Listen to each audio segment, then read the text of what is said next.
Ladies and gentlemen, good day and welcome to the Mahanagar Gas Limited third quarter FY23 earnings conference call hosted by Antique Stock Broking.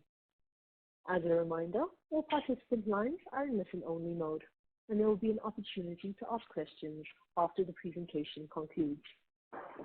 Should you need assistance during the conference call, please signal an operator by pressing star then 0 on your touchtone phone. Please note that this conference is being recorded. I would now like to turn the conference to Faranja from Antique Stock Broking. Please go ahead, sir. Thank you, Zico. Very good evening, everyone. I'd like to welcome all the participants as well as the management of Mahanagar Gas, represented by Mr. Atul Singhal, Managing Director, Mr. Rajesh Patel, Chief Financial Officer, Mr. Rajesh Wagle, Senior Vice President, Marketing. I'd like to request Mr. Atul Singhal to provide a brief, and then we can move on to the Q&A. Over to you, sir. Thank you, Faranja. Before we begin, I would like to mention that some of the statements made in today's discussion that are maybe forward-looking in nature, and we believe that the expectations contained in the statements are reasonable. However, these statements involve a number of risks and uncertainties that may lead to different results. The risks and the uncertainties related to these statements include, but are not limited to, fluctuations in sales volume, fluctuation in foreign exchange, other costs, and our ability to manage growth. I urge you to consider that quarterly numbers are not a reflection of long-term trends or an indication of full year results. They should not be attempted to be extrapolated or interpolated into full year numbers. Thank you, and over to you, sir, for your opening remarks. Thank you, Ranjan. I am Atul Singhal, Managing Director, Mahanagar Gas Limited. A very good afternoon to all of you who joined through the call. And I once again welcome you all on this third Q3 of the financial year 2022-23. And I would like to thank all of you for attending our today's earnings call. Due to continuing geographical situation and supply shortages across the world with respect to the natural gas, third quarter of this financial year also remained challenging for NGL and the entire CGD industry because of the high gas input which we all have faced during the quarter. As per the domestic gas pricing policy, the price of domestic gas for the period of October 22 to March 23 is around $8.57 per MMBTU, which is around 40% higher than the previous half year, that is April 22 to September 22. The present pool gas allocation, that is pooling of APM, CBG and HPHT gas, is approximately 91% of CGD requirement of the total priority sector, which has marginally reduced compared to the previous quarter. Now, gas allocation shall be revised on quarterly basis depending upon the total domestic gas available for the CGD sector. One of the good developments is that Kirit Parikh committee has recommended deregulation of India's administrative prices for the natural gas by 2027, and they have announced floor and ceiling rates and several other reforms which is aimed at boosting the investments in the cleaner fuel. The panel suggested for linking of APM gas of ONGC and oil with import price of Indian crude basket, which is a deviation from the existing policy. Further, in order to bring balance between producers and consumers, dynamic ceiling of $6.5 per MMBTU and an increment of $0.5 per MMBTU every year for the next 5 years, and a floor price of $4 per MMBTU is also proposed in the report. The recommendation is under review by Ministry, and it is expected that by end of this financial year, they will come up with the revised natural gas pricing notification. And they may be slightly earlier than that also. Recently, Ministry has also notified that HPHT, that is high pressure, high temperature areas, gas will be allocated to CGD entities for domestic gas, PNG and CNG consumption on priority. And that means that the priority will be first given to CGD, followed by fertilizer, LPG and power. This is a good action of Government of India which helps CGD entities in replacing costlier LNG, RLNG, which is being used in CNG and domestic PNG segments with HPHT gas.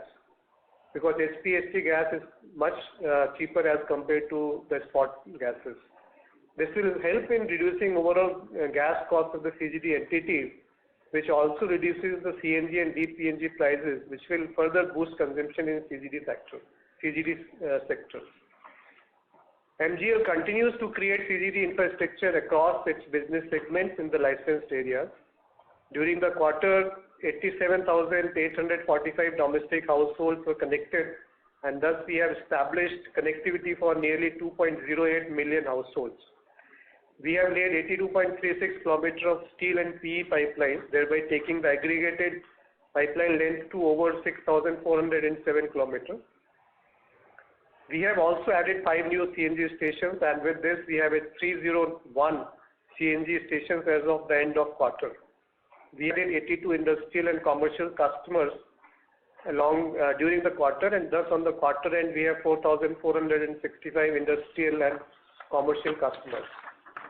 In respect of our Raigad geographical area, we have connected to 63,509 domestic households. 24 CNG stations are currently operational. During this quarter, we laid 8 kilometers of pipeline in Raigad, thereby taking the total length of pipelines to 373 kilometers. This expansion of our pipeline network has created a very good ecosystem for CNG, PNG in the Raigad area. The first CGS and first mother filling station in Sabroli in GA3, that is Raigad, is near Khopoli, is technically ready, and we are awaiting some statutory approvals to commence the commercial operations. This will enable expeditious unlocking of the demand in the Raigad area. Coming to MGL's operations, average gas sales for the 9 months ending December 30, 2022 is 3.439 million standard cubic meters per day, whereas it was 2.944 MMSCMD in the corresponding period last year, an increase of 16.8%. Sales volumes in case of CNG has also increased from 2.061 million standard cubic meters per day to 2.518 MMSCMD, which is an increase of 22.21%. In case of industrial and commercial sales, volumes have increased from 0.419 MMSCMD to 0.441, which is an increase of 5.3%. The sales volume for domestic PNG has also increased from 0.464 MMSCMD to 0.48, which is an increase of 3.37%. During this quarter, overall average gas sales volume growth was flat at 3.412 MMSCMD as compared to previous quarter's volume of 3.459 MMSCMD. Sales volume PNG is at 2.474 MMSCMD as compared to previous quarter of 2.541. In the case of industrial and commercial, sales volume is at 0.439 MMSCMD as compared to previous quarter of 0.447. Sales for domestic PNG is 0.449 as against previous quarter of 0.471. The current 9-month quarter EBITDA is rupees 794 crore compared to previous year's 9 months EBITDA of rupees 709 crore. The current quarter's EBITDA is rupees 256 crore as compared to previous quarter's EBITDA of rupees 253 crore. Net profit after tax for the 9 months is rupees 521 crore compared to the net profit after tax for the previous year's 9 months of rupees 465 crore. Then net profit after tax or PAT is rupees 172 crore for the quarter as compared to 164 crore in the previous quarter. I'm also happy to announce that the Board of Directors has approved an interim dividend of rupees 10 per equity share for the current financial year 22-23. With this, I would like to conclude my opening remarks and open the floor to the questions. I will hand over to the operator, please. Thank you, sir. Ladies and gentlemen, at this stage, we will begin the question and answer session. Anyone who wishes to ask a question, press star and then 1 on their touchtone phone. If you wish to remove yourself from the question queue, you may press star and then 2. The first question that we have The first question we have is from Yogesh Patel from Centrum Broking. Please go ahead. Thanks for taking my question, sir. Sir, my question is related to your PNG industrial and the commercial volume. Could you please provide the volume breakup of 0.44 MMSCMD? How much PNG industrial and how much is the PNG commercial?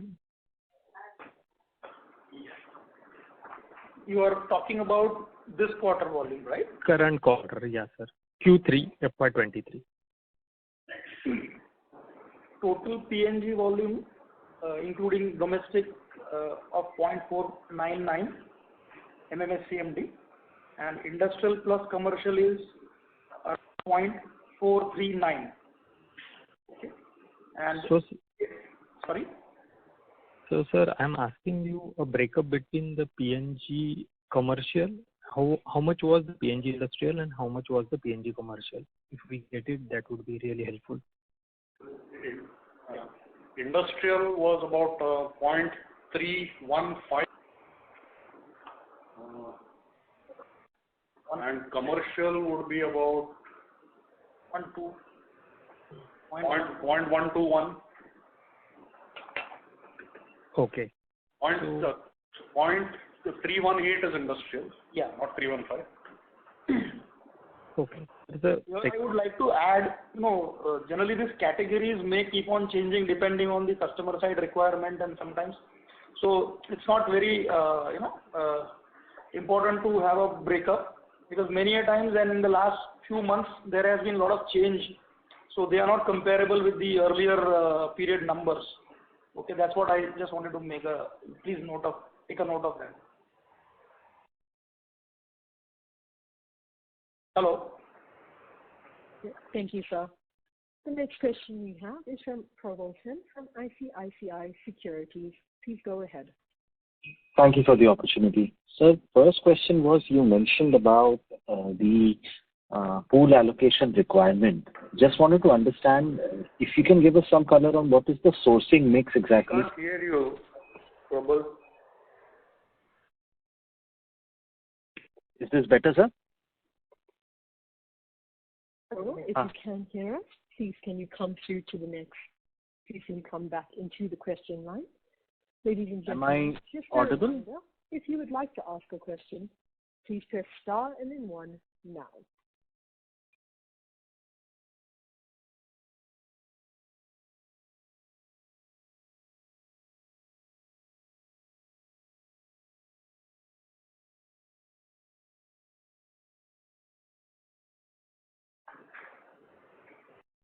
Prabhu, if you could go ahead, sir.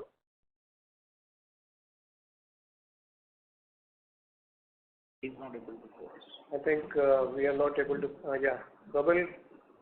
Sir, am I audible now? Because I can hear you clearly.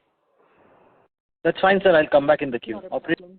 The next question we have is from Sumaya V from Avendus Spark. Please go ahead. Yeah, thanks for the opportunity, sir. The first question is on the long-term contracts that you have, the supply contracts. Can you just help us out with the 3 contracts that you have and the pricing that you have for those contracts? Volume and price. Madam, there is no voice coming up. Is this a problem at your end? Zico, there seems to be a problem at our end because, management, me and you seem to be in a room. The other guys don't seem to be hearing us, and we are not able to hear them. Can you just check? So we are able to hear your voice. He's talking. Yes, sir. Just the 3 of us who seem to be connected. Okay. So the participant's voice is not coming at all. Yeah, participant voice is not coming. Zico, please check. Of course. The next question we have is from Shivash Naik from Anand Rathi. Please go ahead. Hello. Yeah, Shivash, we can hear you. Yeah, sir. Thank you for taking my question. Sir, could you please give me the number for conversion of vehicles for the quarter? Yeah. Total vehicles during the quarter is roughly 16,900. 16,900. Yeah. And from the LCV? LCV number is roughly 1,700 plus. 1,700 plus. Yeah. Right. Taxis and cars roughly 12,200. 2,900 is around three-wheelers, and some small amount of trucks are there, around 33 trucks. These are the numbers. Around 33 trucks. Yeah. Yeah. Okay. And my second question was, could you please give some thing about CNG differentials between petrol? Currently, CNG is a 40+% discount to petrol. Okay. 40? And, it should be about 45. Okay. And against diesel, it's about 9% now. Okay. This is after factoring in the recent 2.5 rupee price decrease which we took. And also the better mileage of CNG over petrol. Yes. Right. Okay. So thank you. Thank you. Thank you. The next question we have is from Abhilasha Satale from Concall AMC. Please go ahead. Yeah, thank you for taking my question. So I just want to understand your sourcing mix in terms of APM, HPAP, and how much would be your slot sourcing. And if Kirit Parikh committee recommendation is implemented, then what will be the impact on our sourcing cost? Yeah. As far as I think MD covered in his opening remarks. Last quarter, roughly, we have got around 90-91% APM gas. Okay. And rest was through spot and other sources, which we have used for catering to CNG and domestic. As far as industrial and commercial is concerned, we have our term contracts in place through which we have been catering to. Coming to if Parikh committee report is implemented as it is, I think the committee has suggested cap of $6.50 for the coming financial immediately, and floor of $4.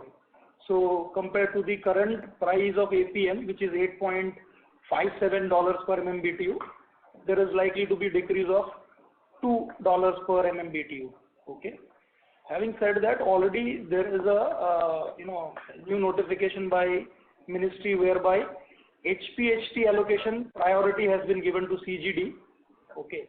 So some amount of HPHT gas will be available, and we are already using HPHT gas through exchange in this current month.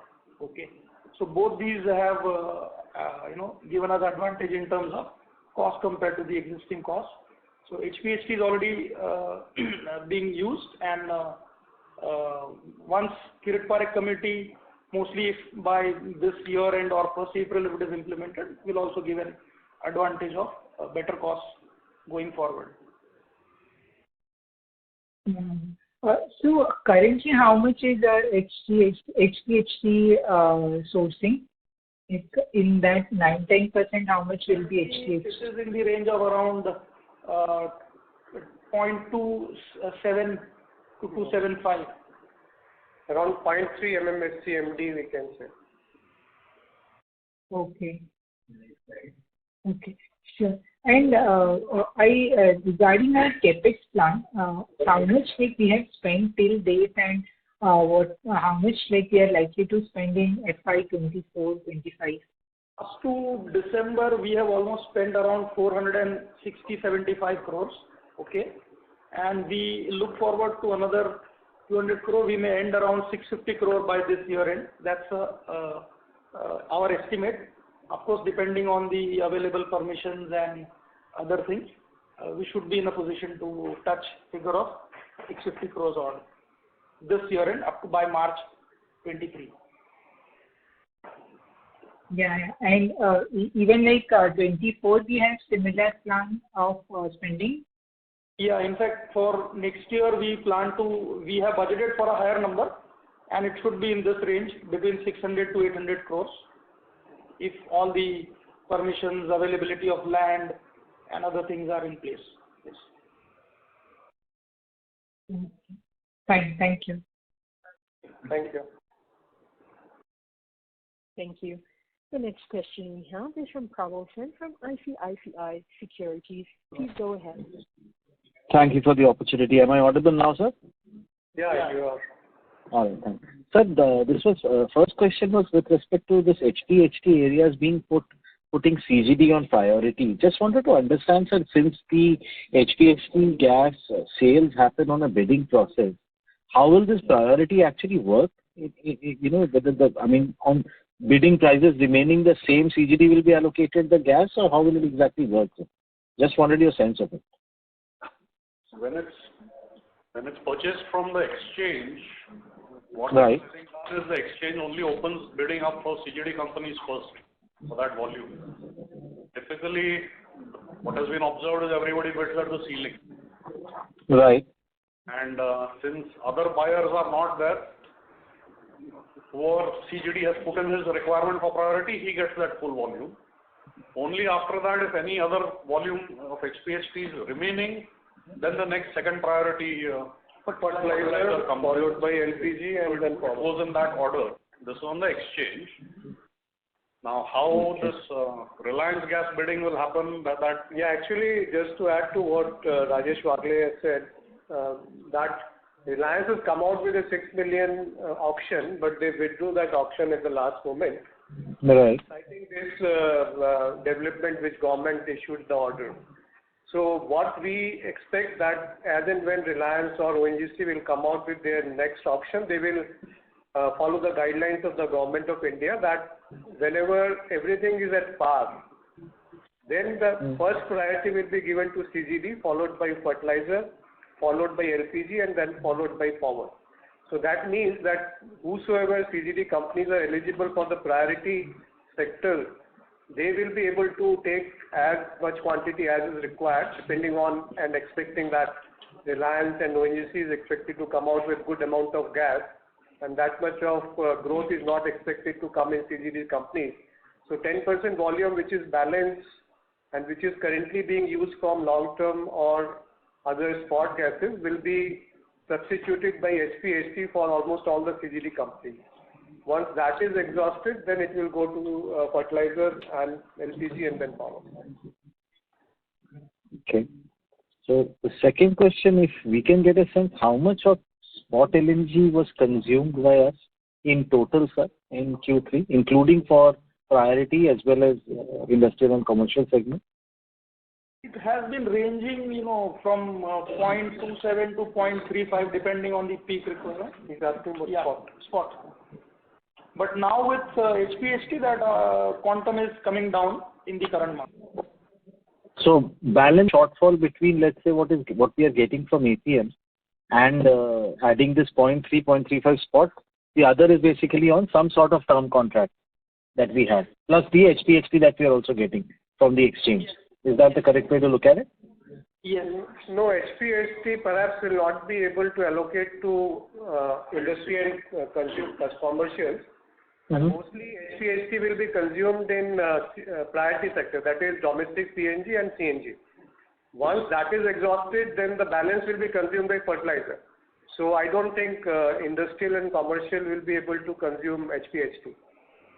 No, sir. I was just trying to clarify that for us as a company, we mentioned earlier that we bought about 0.27 from the gas exchange, HPHT gas, this quarter, and we are consuming 0.35 of spot LNG. And 91%, is that correct? For Q2, we were consuming almost 0.27 to 0.35 spot, okay? But now with HPHT coming, see, this circular has come on 14th of January. Okay. After that, HPHT has almost maximum quantity is replaced, except if there is anything required for industrial and commercial, for our own requirement. Suppose my term contract is not sufficient, for that I will still have to buy spot RLNG. That's what MD is saying. Yeah, and just to add, from 1st February we have started taking HPHT, which was auctioned at the IGX, that is exchange. Reliance had some gas and that was not being auctioned in as per their e-bidding platform, so they have given it to IGX, and from there we are taking HPHT gas, which was open only to CGD companies. Got it. Second question was with respect to volume guidance. We have obviously earlier also mentioned a guidance of somewhere, I think, between 5 to 6% sustainably. This year, obviously, the base was different, so the numbers are sharper. So for FY24, on this kind of a base, should we still build in somewhere around 5 to 6% volume growth, or should it be higher because the gas costs are likely to moderate a bit? Just wanted your thoughts on that. The 5 to 6% guidance which we give, and let me again say, we always said it is a 5-year CAGR number. It is not that every quarter or every year, it's going to be 5 to 6. It could be 8-10% in some quarter or a year, it could be 2% in another quarter or a year. So it's very difficult to predict, consumption pattern of, so many customers very accurately. But just one thing is there, if Kiri Parik comes up and the prices are reduced, then it is expected that the volumes will grow in the next financial year. Otherwise, as expected in the last year, maybe 5% is a fair estimate to consider the growth. Got it. So 5% upside risk if the Kiri Parik committee recommendations are accepted in full. Is that a fair way to look at it? Yeah. Just to add to that, especially for, if you look at, 23-24, since we said that, our city gate station in GA3, Severoli is also connected. So we will be immediately able to connect some of the industrial commercial load in that area. And most of the stations out of 24 are daughter booster. And we will start slowly laying the pipelines and convert them to online stations. So almost whichever station we are able to, connect through pipeline from present, gas getting transported through LCVs, the sale will almost double from, an average of 3,000, 4,000 to, let's say, 6,000 to 8,000 kgs a day. So especially in Raigad, we will see a very good growth in the next year, be it CNG or be it industrial and commercial. Okay. And we are seeing good growth in GA2 as well as GA1. Okay. Thank you, sir. Ladies and gentlemen, just a reminder, if you would like to ask a question, please press star and then 1. Participants are reminded that you are limited to 2 questions at a time. The next question we have is from Amit Rastogi from UBS. Please go ahead. Sir, thanks for taking my question. Sir, I would like to understand that we had long-term contracts from GAIL. So how much we are getting under those contracts? What are the terms there? And are we seeing this risk of, HPHT being given to us now when it is going to be decontrolled maybe by end of 2025? So how are we seeing that situation? Okay, coming to first answer your question on contract with GAIL on Henry Hub. Currently, we are getting gas at supply or pay level, not the full contracted quantity. Okay. With respect to 25 is still very far off. First of all, the Kiri Parik committee recommendations have still not been accepted, and we don't know whether there would be some changes or there may not be some changes. And even if it is accepted as what is recommended by the committee, 2 years on, we don't know what will be the gas prices in spot market or the term contracts or the crude prices, and also so many other factors. So we can only wait and watch about what are there may be some more changes when 225 approaches. Okay, and so what about the current contract with GAIL? Like you are getting supply or pay level, do you see that going up anytime soon in 2023 and 24? Because what we hear from GAIL is they're going to bring entire volume of US gas to India in 2023 itself.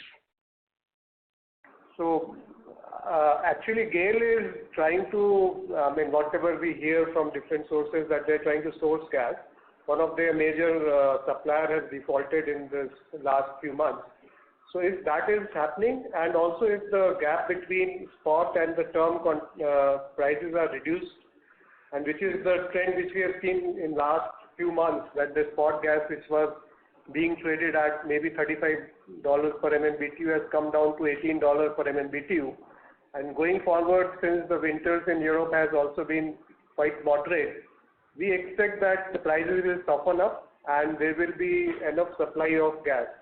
In that case, I mean, we don't know what the GAIL is going to do after a few months, but general expectation is that they will increase their supplies from supply or pay level. Okay. And sir, my second question relates to the new initiatives. So over past 3 to 4 years, we have been hearing a lot of new initiatives taken by us. But when we look at the volumes, when we talk about have they been implemented, actually we don't see anything on the ground. Like we have been talking about, buses, this long distance buses getting converted into CNG. We have been hearing about, Port Trust converting their vehicles into that. We have been hearing about LNG, CNG conversion, those kind of stations, but or upgradation of our own stations. But when we are seeing the volume per station, that is being on a consistent decline now. So what are we doing about addressing the long-term growth, and when do you see any of these things will start to pay us any benefit, or they just remain like an initiative on papers?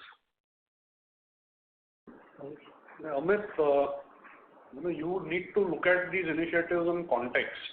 If you look at the last 6 months or a year, it has been a difficult time for the whole industry, the gas prices being where they are, etc. So, long distance CNG or a Port Trust or anybody going for LNG for that matter, the timing is not really appropriate. But these are, long-term initiatives which will drive value in the long run for us. So currently CNG is primarily seen as a, local kind of a fuel for, intracity or that kind of transportation. But there is a huge amount of value lying in intercity or long distance travel, which we are trying in our own way to get. Now, as far as actual movement on the ground, one positive I can tell you is MSRTC has gone ahead with an awarded conversion of 800 of their diesel buses to CNG. And out of those, about 600-700 are going to come in our GAs. They have already given us 7 depots, and we have signed lease agreements with them to take land in their depots to set up infrastructure. Now, all this will fructify over the next 6 months, 1 year, 2 years, etc. And our belief is that in the medium to long term, CNG and natural gas will be competitive vis-a-vis alternate fuels, and that volume growth will come. Only thing is, the last 6 months, 1 year, etc., needs to be seen as as an exception.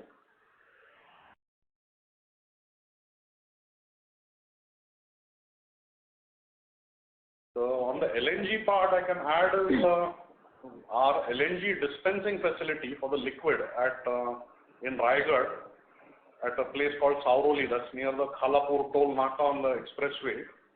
That is now mechanically completed and ready for commissioning. We are just awaiting a few, I think one last statutory permission or something, and we'll be able to commission that. So we will be having the ability to dispense liquid LNG also. The last point regarding upgradation of stations, we have been upgrading a good amount of stations every year, and they bring us value. But typically, we would see a spurt in the throughput of that station once we have upgraded it by, either by replacing an old compressor with a higher capacity new compressor, and maybe adding a dispenser or two if there is space there. That partially mitigates the challenge which we have on, getting new parcels of land in a city like Mumbai. It's really difficult to get new parcels of land. So whatever you currently have, we're trying to maximize it through these upgradations.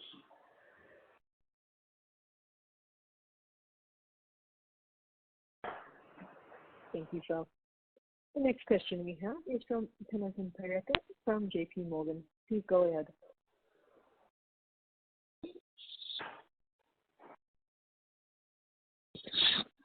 Hello. Am I audible? Yeah. Yeah. Thank you. So my first question is on the government notification regarding the reservation of the high pressure feed for CGD. Now, sir, it seems that this is reversing a cabinet decision. Clear. Sure. So, sir, just trying to understand the decision by the recent government notification of the gas for the CNG field. This seems to reverse a Government of India cabinet decision of October 2020, which had given marketing freedom to the gas producers in the high pressure fields, and basically it said that even affiliates could bid for it. So I'm just trying to understand, sir, that how should we read this, because this is not a cabinet decision and it reverses a previous cabinet decision. So is it something which is could be in limbo for some period of time being implemented? I think the answer to that, government is in the best position to give, but what we are seeing on the ground is, yes, in the auction which happened in the beginning of this month, the CGD got first priority in, in the auctioning of that HPHT gas. Look, effectively for the seller or the producer, there is no difference. What was initially happening was everybody was bidding at the ceiling, and because the volumes were limited, everybody was getting, maybe 2% or 5% of whatever volume they had quoted. So the seller will land up selling if he had a very high number of buyers, Almost. Whereas current mechanism, now the buyer's number will reduce and it will help even the producers. And it will, it will reduce the seller's overheads also. They won't have to deal with, hundreds of customers. Financially, it was going at the same price, which is the ceiling of HPHT. So the suppliers are not losing in that respect. Yes, but basically the suppliers will be losing if their affiliates were bidding for it. And so now in this scenario, the affiliates do not system of auctioning. Yeah, but that is their internal matter. It doesn't impact us as a CGD company. What it brings out is that because some of that gas was being resold in the exchange, that was the concern of the ministry, that if a gas which is being sold at a capped price should not go to the non-priority sector. And that's the correction which the government has done by bringing in that the first HPHT gas, if it is being sold on the ceiling, should go to the priority sector. And that's a very well appreciated step by the Government of India. Sure, sir. So my second question is that, so IGL in last week's call highlighted that the supply of CNG is at 20 MMSCMD and going forward it will not increase, and hence any incremental volume growth for the CNG would have to rely on non-APM gas. Now the government has really to an extent reserved CNG in the high pressure fields.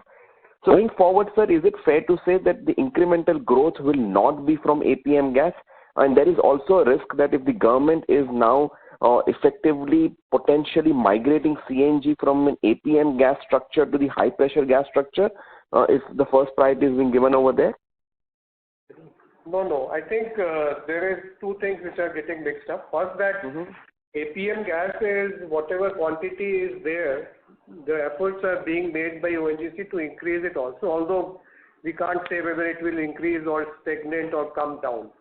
So whatever APM gas is being consumed mostly into IT sector, there are certain unconnected pipelines which cannot be connected, so therefore that gas is being sold to some other sector. So basically APM gas is allocated to CGD, fertilizer and some power companies. Now as and when CGD consumption grows up and if APM doesn't grows up, that means earlier it was that the allocation was coming down to each CGD companies. Now to arrest that, the new HPHT gas which is going to be sufficiently available to meet whatever growth is expected from the CGD company. So your assumption is right. One, that we don't know what will be the future of APM gas, and it is fair to expect that not much APM gas will be allocated to the priority sector, except that the efforts are being made by other companies to connect unconnected fields to the main grid.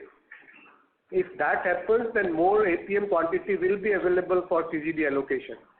So there are efforts being made to connect some isolated fields to the main grid, and that will bring some more gas to APM. The second part is that even HPHT has got a ceiling, which is a evolving formula, and it keeps, this is a fair formula, and it will be giving a fair prices going forward.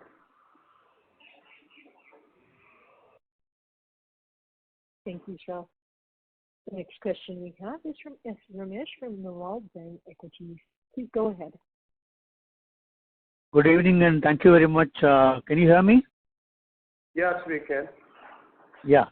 So the first thought is in terms of your depreciation as for the 9 months, is it fair to assume that you capitalize something of the order of 800 crores, and how would this capitalization help in terms of generating further revenue and profits, say, over the next 1 or 2 years?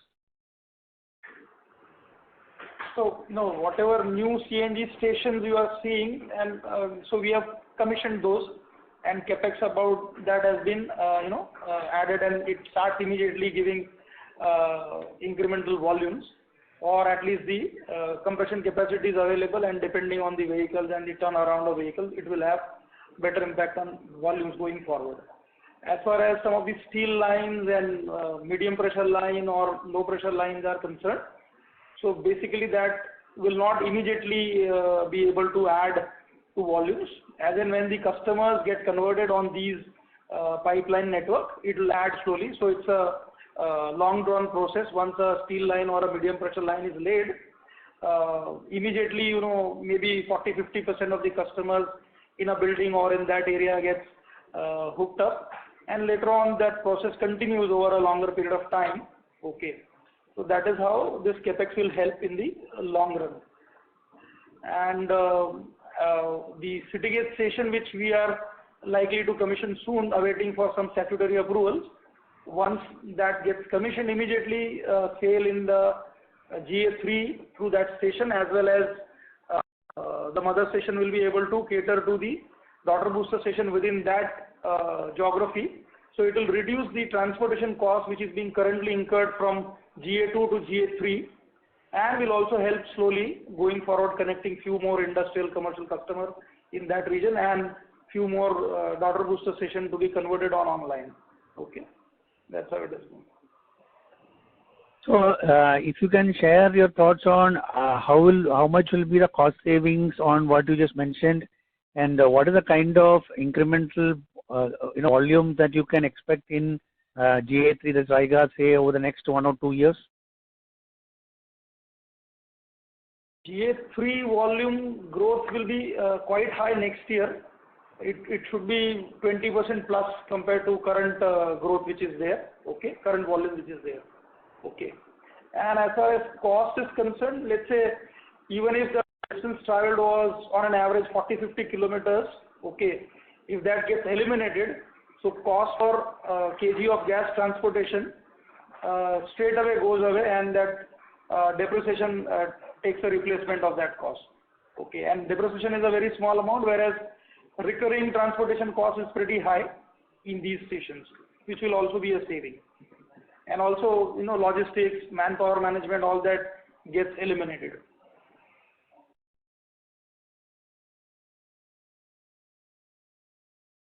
Thank you, sir. The next question we have is from Hemang Khanna from Nomura. Please go ahead.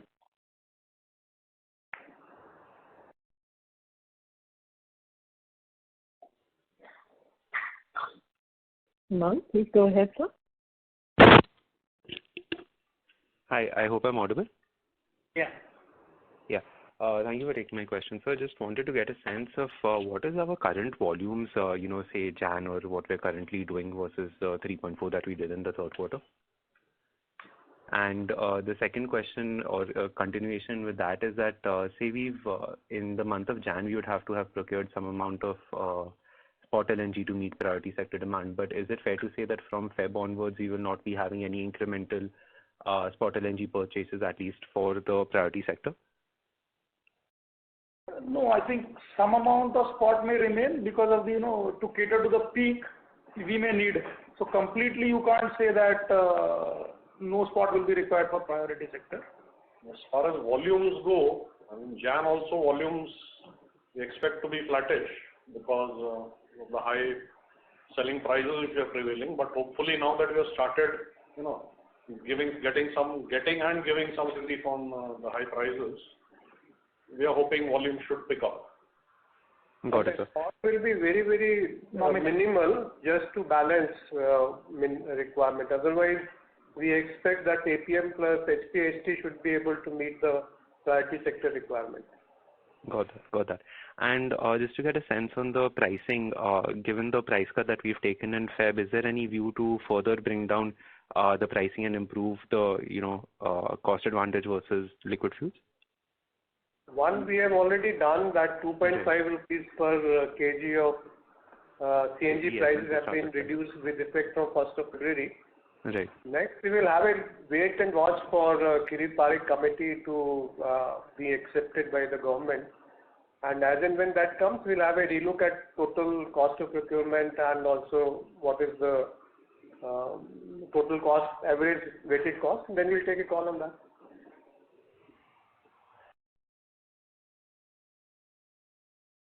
Thank you, sir.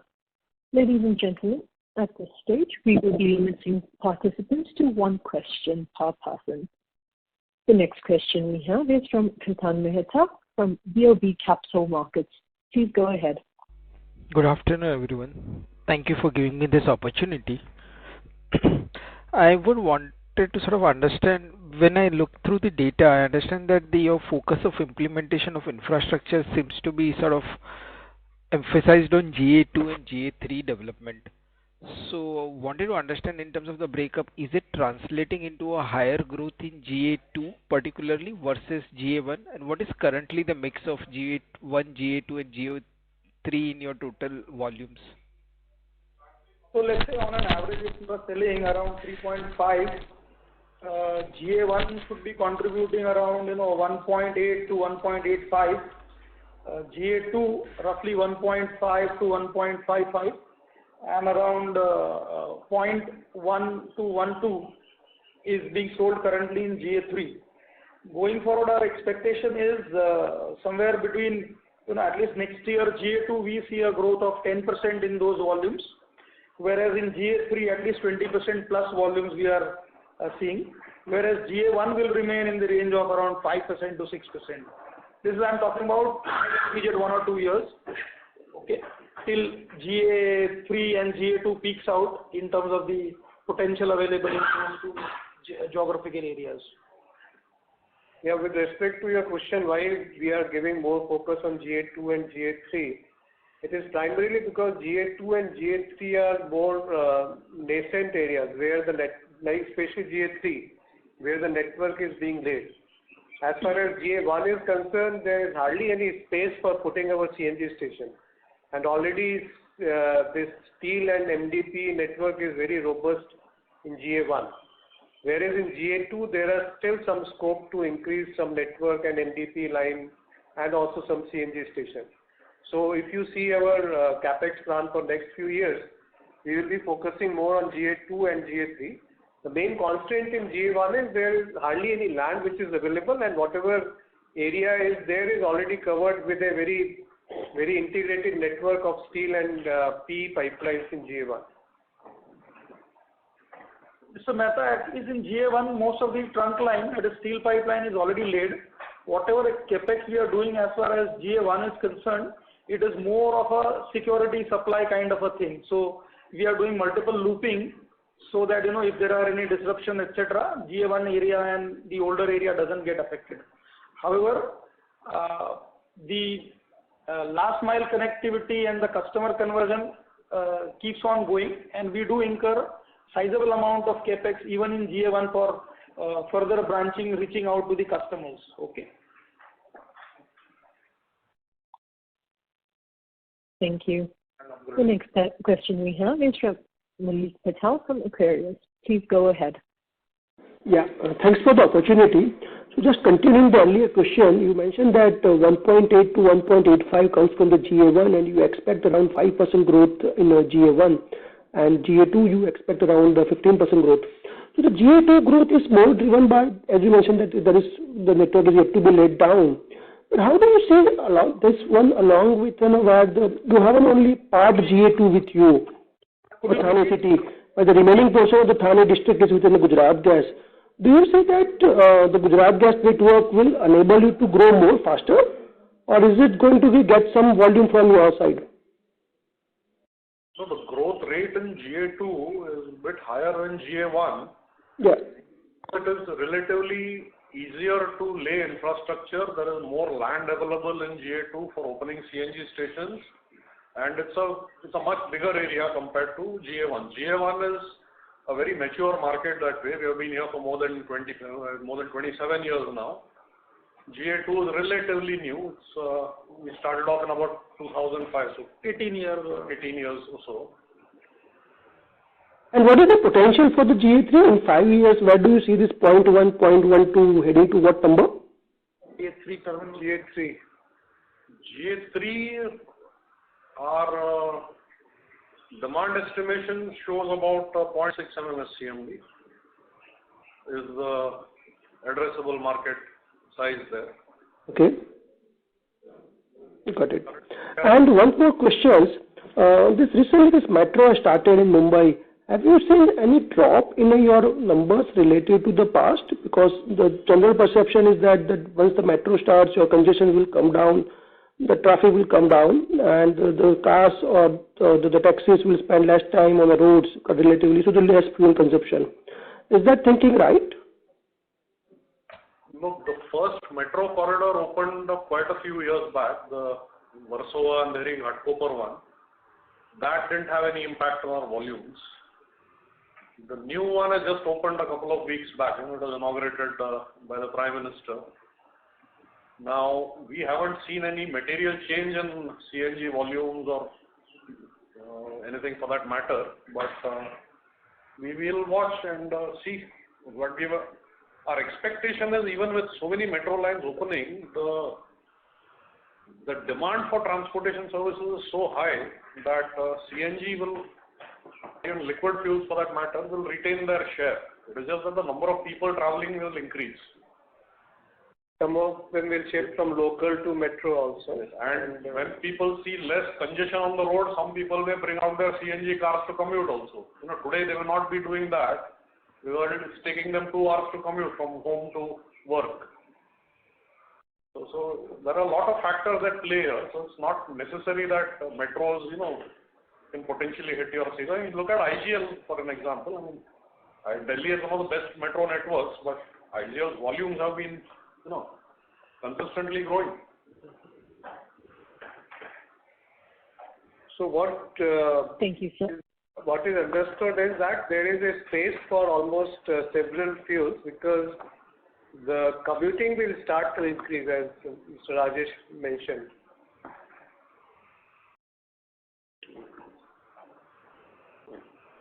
Thank you, sir. The next question we have is from Mayavi from Avendus Spark. Please go ahead. Thanks for the opportunity, sir. Hope I'm audible. So the question pertains to HPHT gas. So you did mention you had 0.3 MMSCMD, close to 0.3 MMSCMD. What was the total available gas at the exchange? The addressable market that was there. That's one. And how do you see this kind of going up in the next 1 or 2 years in terms of HPHT volume available for CGD? I think the last bidding was for 3 MMSCMD in the exchange. Out of that, we got some 0.27 or close to 0.3.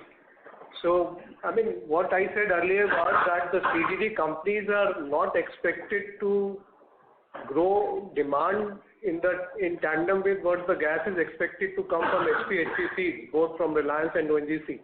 Primarily, Reliance has earlier come up with 6 million, and there were unconfirmed news that they will come up with another tender of 6 million. So, and also there were news that ONGC will also come out with some more gas on their bidding.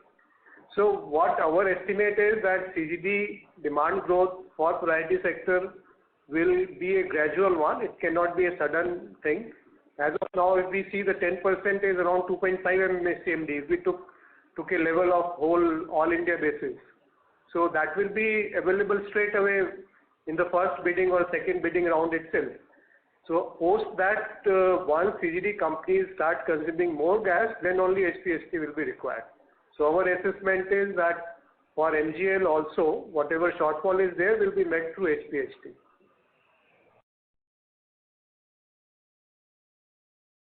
Thank you, sir. The next question we have is from Nitin Tiwari from YES Securities. Please go ahead. Good evening, sir. Thank you for the opportunity. I hope I'm audible. So my question is related to CAPEX. Can we have a breakup of the CAPEX spend in terms of GA 1, 2 and 3 and also in terms of what heads they've gone into broadly, whether the investment has been in stations or basically in the pipelines. So if we can give that sort of a breakup. I don't have the numbers readily available. If you get in touch with me offline, I will give you these numbers. Yeah, you can contact our CFO, Mr. Rajesh Patel, and he will be able to help you on that. Right, sir. I'll do that. And the reason I asked that, sir, and perhaps you can help me understand this better, because I suppose your CAPEX density would be perhaps the highest historically, and whereas we are not adding as many stations or kilometers in terms of pipelines. So I just wanted to understand that, 600, 700 crores of CAPEX in a year, how is that getting spent? That was my primary query. So I'll certainly take it up later and on a one-on-one basis. To give you an idea, right? Around, for 25-30 new stations and equal amount of upgradations, we spend around 150 to 180 crores in CNG. Okay? Okay. Then, let's say roughly around 300 crores odd is mainly in this medium pressure line, the last mile connectivity, GI, inside kitchen, inside customer, etc. This is all in GA1 and 2, sir? So GA1 will have maximum of this last mile connectivity and medium pressure line, whereas steel will be minimum in GA1. Steel will be highest in GA2, followed by GA3. Okay. Currently, GA3 has expenditure mainly on the CGS and the CNG station. And next year, there will be, once the city gate station starts, we have planned to lay steel lines and also some more city gate stations we are scouting land for. So cost of land also will be there in the range of around 50-60 crores for CNG as well as new city gate stations. Okay. Great, sir. I'll circle back for more details. And secondly, sir, if you can help me understand the gas sourcing completely, once more, because I'm slightly confused over there. So you have about 91% of your priority sales as APM. I suppose you also had an allocation of 0.3 MMSCMD or of RIL's HPHT gas, right, which you had bid for. So does that gas gets used in priority or it gets used in INC segment? It is allowed to be used only in priority, that is CNG and domestic HPHT gas. Nothing is allowed to be used in industrial and commercial. Right, sir. So if I sum up your APM allocation and that 0.3 RIL gas that you have, you would not, I think, require any spot gas. But you said that you source spot gas as well and plus HPHT gas from the exchange. So, yeah. The demand, doesn't remain same on all days. So for peaking, you do need some amount of spot gas sometimes. So if the demand goes up suddenly, you may have to put in the spot gas. Okay.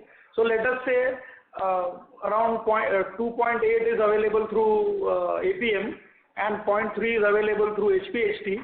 That makes to, let's say, 3.10 or so. But suppose my demand picks up on some days to even 3.15 to 3.2, then I will have to have some type for spot gas.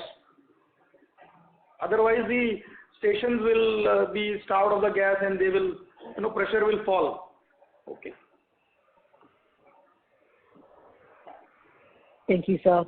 The final question that we have is from Iqbal Khan from Nuvama. Please go ahead. Yeah, hi. Thank you for giving this opportunity. So it's a follow-up question on the HPHT gas itself. You mentioned that around 0.3 MMSCMD HPHT gas allocation was done in the previous quarter, right? I mean by Q3.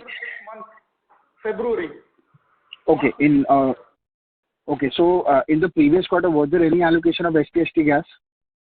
I mean, I got a little confused over here. It might be very small amount through APM only. We did have one HPHT RIL gas, which is a term contract of around 0.1 MMSCMD, but we did not have anything what has come under the new guidelines of Government of India. All right. So my understanding is 0.3 MMSCMD is from 1st February for 2023, right? That's right. Right. Okay. Thank you. Thank you, sir. Thank you so much. Thank you, sir. Ladies and gentlemen, there are no further questions. I would now like to hand the call back over to Mr. Varakarjan for comments. Please go ahead, sir. Thank you, Zico. It was a pleasure having you all on this call, and thanks a lot to the management for giving us this opportunity to host it. This closes the call. Have a nice day. Unless Mr. Rajesh Patel, if you have anything to add. Nothing. Thank you so much. Thank you so much. And if any investor has any more further questions, they can contact directly. Thank you. Thank you, everyone. Have a nice day.